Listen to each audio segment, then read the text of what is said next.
Hello everybody, welcome back to the channel. This is going to be my monthly series where I show you what I picked up throughout the month and got a few things. Obviously, I had Record Store Day, which was a big success. You can go back and see the video where I talk about the day in specific terms, what I got the day of.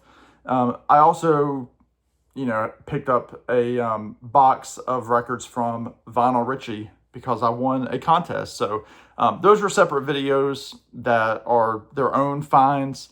They will not be included in this find. I am going to show, I did the Record Store Day video and I kind of talked about 3 records that I picked up on Record Store Day that weren't RSD titles. They were used finds. I am going to go ahead and show those just for the heck of it. But I do have a couple of extra RSD finds that came in through the mail after sites went live on Sunday after Record Store Day. So I've got a couple of those. I have a couple of new reissues, which are very exciting. 2 new albums, one of which is a CD, the other is a vinyl record. And well, yeah, let's just jump into it. So I'll go ahead and show the new stuff first. I did pick up on CD the Ringo Starr Long Long Road. This is the latest from Ringo, his 22nd studio album. And this is fantastic. It's a follow-up to his album Look Up, which came out last year. Both of these were produced by T-Bone Burnett, who we all know and love, has done anything with everybody. He's all over this record. He has guest stars on here. It's a very country flavor record. He's got the likes of Billy Strings, Molly Tuttle, Sheryl Crow, Sarah Jarosz. Yeah, all sorts of folks that are on here. St. Vincent, some really good stuff. Again, it's a Ringo record, so if you know what Ringo sounds like, this is what you're gonna get. It's not gonna blow any minds, but it's a really cool record. I really enjoy it. Will it make my top of the year list?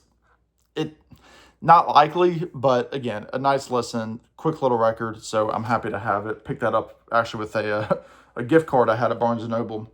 The other new record that I picked up, this is the latest from Noah Kahan. This is his album, The Great Divide. And yes, that is the hype sticker. Look how big that thing is. I had, like, when I was peeling off the shrink wrap, I was like, oh, that's just gonna be the title. I'm like, oh, well, you take the record out and, that stays put. But Noah Kahan, he's a singer-songwriter. Let's see, it moved. I think it moved. Noah Kahan, singer-songwriter out of Vermont, who had a huge success with his record Stick Season. A couple of years ago, it was remixed by all sorts of different contemporary artists: Post Malone, Casey Musgraves, Olivia Rodrigo, Gracie Abrams. I think people like that all did something with him. Hozier.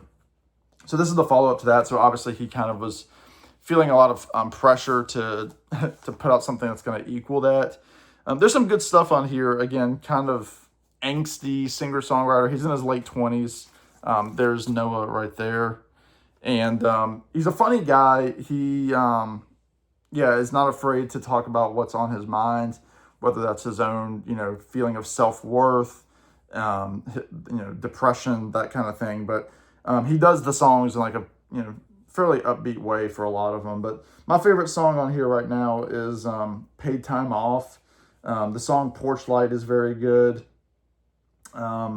American Cars is good. So check those out.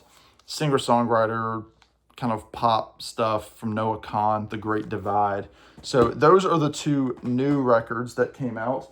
Let's go ahead and jump to RSD, Record Store Day. I picked this up through... I can't remember. My buddy Tommy sent me the link to this, but this is going to be the record Found Dogs by John Prine. This was the one must-have kind of record that I didn't get on Record Store Day. My store just sold out of it. I think they only got 1 or 2 copies, and that seemed to be the case across a lot of stores.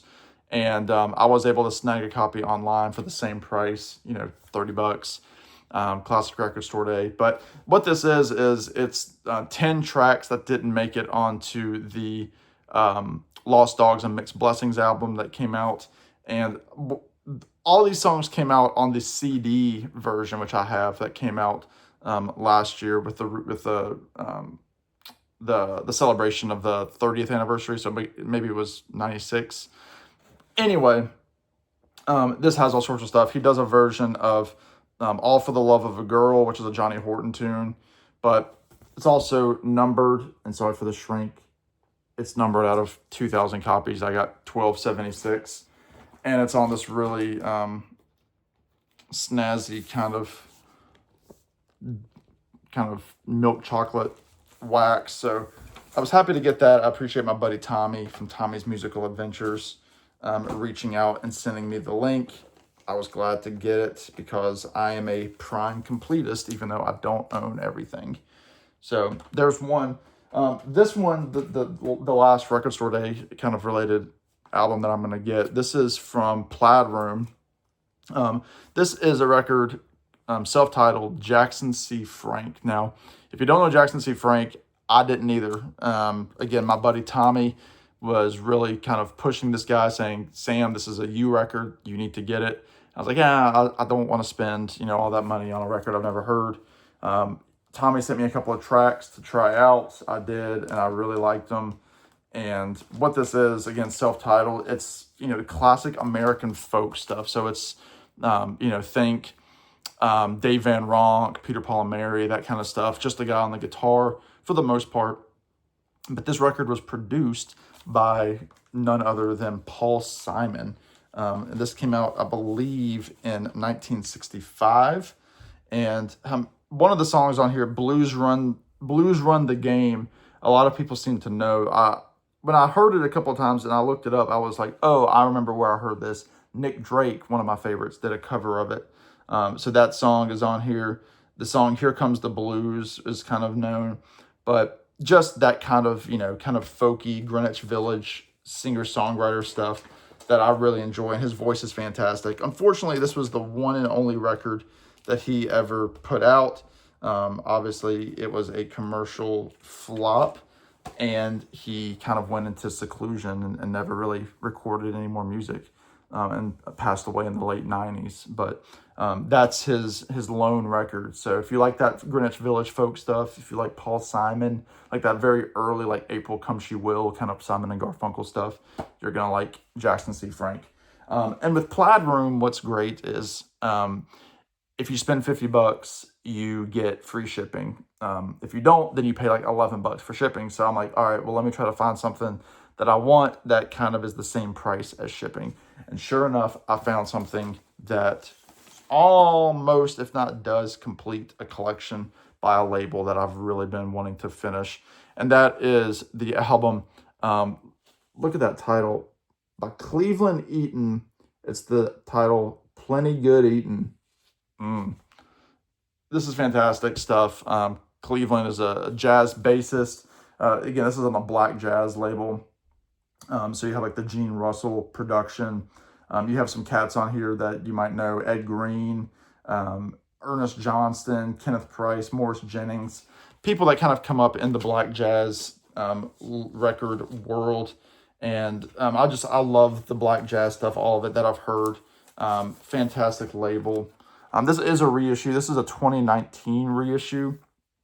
So I guess my one slight disappointment with getting this, and again, it's kind of like that 70s kind of funky kind of jazz.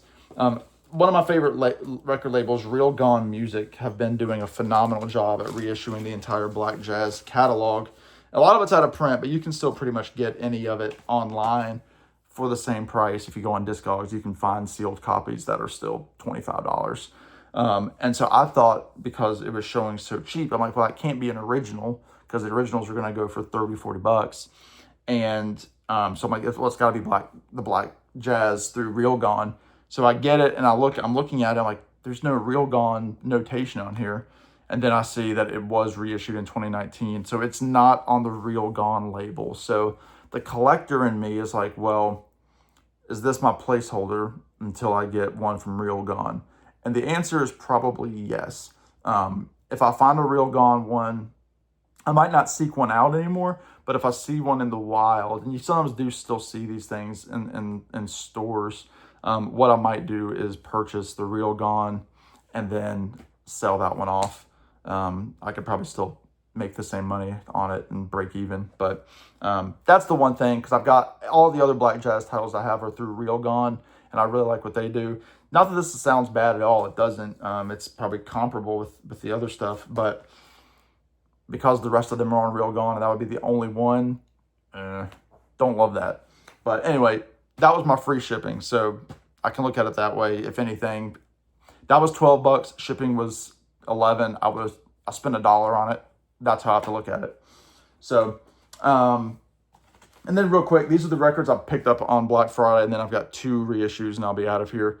I'll show these at the same time. These are 2 records by Norman Blake, Old and Wise, and then The Fields of November. These are fantastic. Old and Wise is a little more instrumental on the beautiful Flying Fish label there, if you can see that. If you don't know Norman Blake, I talk about him a lot. Again, if you like Tony Rice and that kind of stuff, Norman's right up there. Norman was also a session musician. He played with Tony Rice, played with Bob Dylan, played with a lot of those country singers in the late 60s and 70s in Nashville, and then had a heck of a career in his own right. Great songwriter. Originals on here, some traditionals that he rearranges. But yeah, fantastic. Mostly acoustic, instrumental, bluegrassy kind of stuff. And then Fields of November has some good stuff on here. His wife, Nancy, is on here a little bit. Check out the song Gray Coat Soldiers, or where is it? Title track, or Southern Railroad Blues. Like, and when I opened this, I thought it was a promo. Also on Flying Fish. It's not, just a white label. Not a promo. But happy to get those, pick those up from a vendor on Record Store Day outside of a shop. And then the other one that I picked up from my buddy Audio Artifacts. This is Skaggs and Rice. Also picked it up on Record Store Day. Just Ricky Skaggs and Tony Rice playing acoustic music, a lot of gospel music, some covers. Bury Me 'Neath the Willow Tree is fantastic. The Old Crossroads, Mansions for Me is beautiful. Where the Soul of Man Never Dies, fantastic. And again, for you label folks, on the Sugar Hill label. So there you go. And then lastly, certainly not leastly, a couple of new reissues from 2026. So my buddy Alex at Beer and Vinyl, you all know Alex, you all love Alex, you adore Alex. Alex reached out to me very quickly after this was announced. I didn't realize I wasn't on the email list for Vinyl File, which is the new audiophile collection put out by UME. And he's like, Sam, there's a new Vinyl File of this record, and there's a special limited edition version for 100 copies. And he's like, I think you would like it. You should get it now. And so I had to decide at the moment, do I get this? Is it worth paying the upcharge? And I'm glad I did it. At the time, it was hard. I bit the bullet and did it. Vinyl File, and I didn't see a lot of people talk about this. I don't even think Mazzy talked about it. This is the Flying Burrito Brothers, The Gilded Palace of Sin. This is the debut record by the Flying Burrito Brothers. Chris Etheridge, Sneaky Pete, Kleino, Graham Parsons, and Chris Hillman. Chris Etheridge, did I say that? Great stuff. Christine's Tune, Sin City, Do Right Woman, Wheels, Hot Burrito number 1. And then kind of like the weird, like spoken word hippie boy, which is interesting. This is a gatefold. And what was cool, and they mentioned it, is that on the cover, you got these 4 cats. In the inner, you have Michael Clark, also from the Byrds. Obviously, Chris Hillman was from the Byrds. Graham Parsons had just left the Byrds after they did the Sweetheart of the Rodeo record. And then they hired on Michael Clark, who was also in the Byrds. He had left an album before that, and he ended up being in the first iteration of the Flying Burrito Brothers. But the 100 copy version, as you can see there, can't make it out, but that first letter is a C, and it's on top of that gentleman right there. Chris Hillman signed this, 100 copies. So very happy to have this signed by Chris Hillman. I needed this on vinyl anyway. And again, it's the vinyl file. There's the Obi on black vinyl, A&M Records. Again, sounds great. I have an SACD of it. It's one of the best sounding pieces of music in my collection. And again, I'm kind of a Byrds offshoot completist. I'm trying to be. There's tons of stuff. And this was one that I really needed. So happy that Vinyl File did this. Maybe they'll release the second one. And then last, but certainly not least, this was one that I had kind of mentioned in a previous video. This follows up from the reissue of Odyssey and Oracle that came out toward the end of last year. This is the Zombies and their record Begin Here. Again, sorry for the glare, but I'm keeping the shrink on it because of that hype sticker. This is also in mono. Debut by the Zombies, British Invasion Group. Voice crack. Colin Blunstone, Rod Argent, Chris White, Paul Atkinson, and Hugh Grant. Hugh Grundy, not Hugh Grant. Hugh Grant wishes. Look at that guy. This is the debut, plus it has the additions of three more songs that were on the US version of the record. So they do a lot of covers, again, like a lot of people are doing with the British Invasion, kind of leaning into the blues thing. They do a version of Roadrunner, which the Stones did, I believe. They did Sticks and Stones, Can't Nobody Love You. They did I Got My Mojo Working. So those are the songs that you were hearing, you know, the Animals, the Rolling Stones, people like that were doing early on. But then you've also got, you know, they do a version of Summertime by the Gershwins, that everybody has done. But then you've got the originals, like I Can't Make Up My Mind, The Way I Feel Inside, which is a beautiful, almost a cappella version of a song just by Colin Blunstone with Rod playing the organ. They do a version of You Really Got a Hold on Me and to Bring It On Home to Me by Smokey Robinson and then to Sam Cooke. But this also has the big hit She's Not There, which kind of put the Zombies on the map. They also finish this with their version of Tell Her No, which became popular by a group called People, also had a hit with it. But yeah, in mono, reissue. The Zombies have the rights to their music now, which is great. And this was a limited edition version on this like smoky kind of wax. It's on Beechwood Park Records, which is the Zombies label now. And they've been promising that there's going to be a couple other things that they're going to release. So maybe we'll get a copy of some singles, or maybe their quote lost record called R.I.P., which I own a version of that. But this version came with the single, which I haven't opened. I'm not sure if I will, of She's Not There with The Way I Feel Inside, also both in mono. So again, very, very cool what the Zombies are doing, and I'm very happy that they're putting it out. So that video went a lot longer than I wanted it to. Let me know what you think. Again, a little bit of everything there. Some used stuff, some RSD leftovers, a couple of reissues, a couple of new records. So yeah, April was a good month. May, there's a ton of stuff coming out, which will, you know, I don't know how I'm going to do it. It's the month where we're going to be getting the new reissues of Pet Sounds. There are a couple of new records that I want, a couple more reissues. I think May 29th is going to be a big day for releases. So got to save up the money for that. Plus, it's my birthday month. So who knows what will happen then. But anyway, that does it for me, everybody. Let me know what you think. In the meantime, y'all be good. Take care. And we will see you on the next one. Bye now.